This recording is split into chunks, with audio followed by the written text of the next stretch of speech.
पश्चिम बंगाल की सियासत का पूरा खेल ना बस एक नंबर पर टिका हुआ है।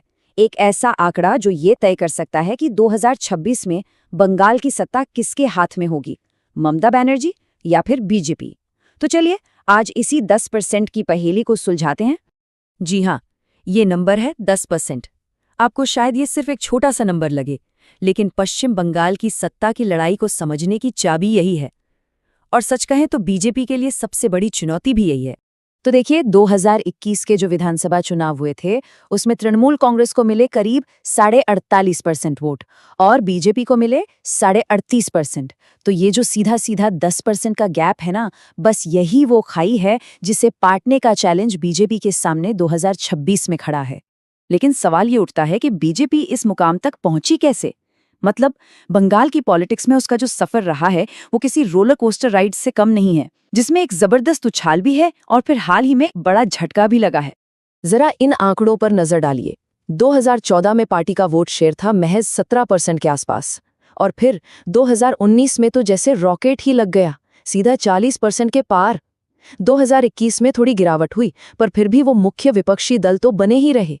लेकिन 2024 के नतीजों ने, जहां सीटों में बड़ी गिरावट आई, एक बड़ा सवाल खड़ा कर दिया है कि आखिर 2026 में होगा क्या। तो बीजेपी में ये इतना तेज उछाल आया कैसे? इसकी एक बहुत बड़ी वजह मानी जाती है लेफ्ट से राम की तरफ वोटों का शिफ्ट होना। मतलब जैसे जैसे बंगाल में लेफ्ट फ्रंट की लाल दीवार गिरती गई, उसका एक बहुत बड़ा वोटर बेस ममता बनर्जी को टक्कर देने के लिए सीधे सीधे भगवा खेमे की तरफ चला गया। तो अब आगे बढ़ते हैं। 2026 की ये जो लड़ाई है, ये असल में 3 बड़े मैदानों पर लड़ी जाएगी, और इन्हीं मैदानों पर तय होगा कि ये 10% का जो फासला है ये कम होता है या फिर और बढ़ जाता है। सबसे पहली और सबसे बड़ी बात है बंगाल की डेमोग्राफी। देखिए यहाँ करीब करीब 30% मुस्लिम आबादी है, जो ट्रेडिशनली तृणमूल का एक बहुत सॉलिड वोट बैंक माना जाता है। तो अब बीजेपी के लिए रणनीति क्या बचती है? बिल्कुल साफ है कि जो बाकी के 70% हिंदू वोट हैं उनमें से ज्यादा अपनी तरफ खींचे जाएं। लेकिन पेंच ये है कि ममता बनर्जी की पकड़ हिंदू वोटों पर भी काफी मजबूत है। दूसरा बड़ा मोर्चा है संस्कृति का। ये बहुत दिलचस्प है। तृणमूल कांग्रेस हमेशा खुद को बंगाली कल्चर और प्राइड के रक्षक की तरह पेश करती है, और वहीं बीजेपी पर एक बाहरी या कह लें कि उत्तर भारतीय पार्टी का ठप्पा लगाती है, जो बंगाल पर अपनी संस्कृति थोपना चाहती है। और ये सिर्फ कोई नारा नहीं है, ये एक बहुत सोची समझी स्ट्रैटेजी है। बीजेपी के बड़े नेताओं का हिंदी में भाषण देना या फिर दूसरे राज्यों में मछली या मीट पर बैन की खबरें, इन सबको टीएमसी बंगाली अस्मिता पर एक हमले की तरह पेश करती है। तो ये एक तरह का साइकोलॉजिकल वॉरफेयर है जिसमें टीएमसी हमेशा से थोड़ी आगे रही है। अब इन सारी चुनौतियों के बावजूद टीएमसी इतनी मजबूत क्यों है भाई? इसका जवाब छिपा है ममता बनर्जी के बनाए उस किले में, जिसकी 3 बहुत मजबूत दीवारें हैं। और वो 3 स्तंभ हैं। पहला, खुद ममता बनर्जी का करिश्माई व्यक्तित्व।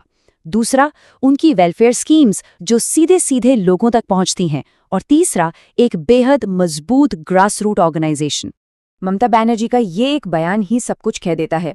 बंगाल में बहुत सारे लोग कैंडिडेट को देखकर वोट नहीं करते, वो सीधे दीदी के नाम पर वोट करते हैं। उनकी ये पर्सनल अपील पार्टी की सबसे बड़ी ताकत है, इतनी बड़ी कि ये भ्रष्टाचार जैसे गंभीर आरोपों पर भी पर्दा डाल देती है।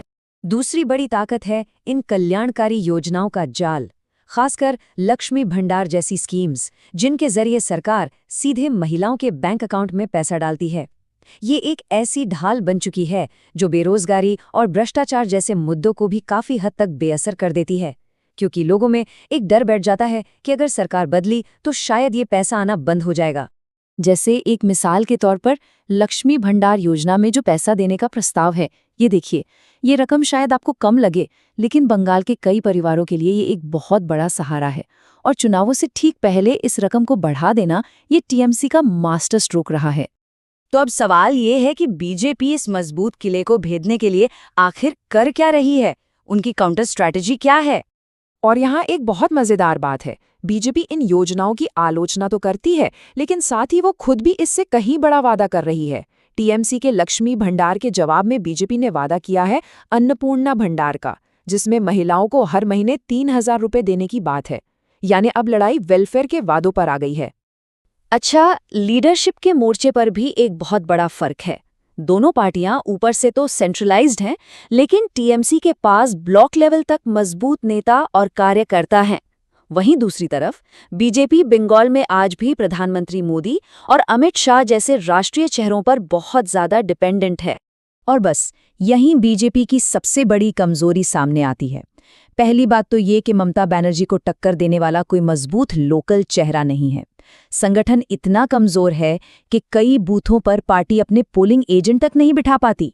और सबसे बड़ी दिक्कत, चुनाव खत्म होते ही जमीन से नेता और कार्यकर्ता मानो गायब ही हो जाते हैं। तो इन सारे समीकरणों को अगर हम एक साथ रखकर देखें तो 2026 की राह आखिर कैसी दिखती है?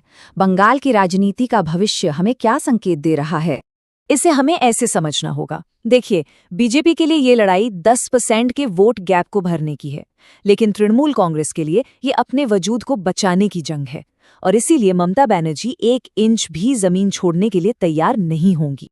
मशहूर राजनीतिक रणनीतिकार प्रशांत किशोर, जो 2021 में टीएमसी के साथ काम कर चुके हैं, उनका भी यही मानना है कि लक्ष्मी भंडार जैसी योजनाएं और राष्ट्रीय मुद्दों पर ममता बनर्जी का जो आक्रामक रुख है, वो 2026 में असली गेम चेंजर साबित होगा। तो आखिर में सवाल यही बचता है, क्या बंगाल के मतदाता एक बार फिर स्थिरता और निरंतरता को ही चुनेंगे, या फिर दशकों के राजनीतिक इतिहास को पलटते हुए एक नए राजनीतिक भूकंप के लिए तैयार हैं? खैर, इसका जवाब तो हमें वक्त ही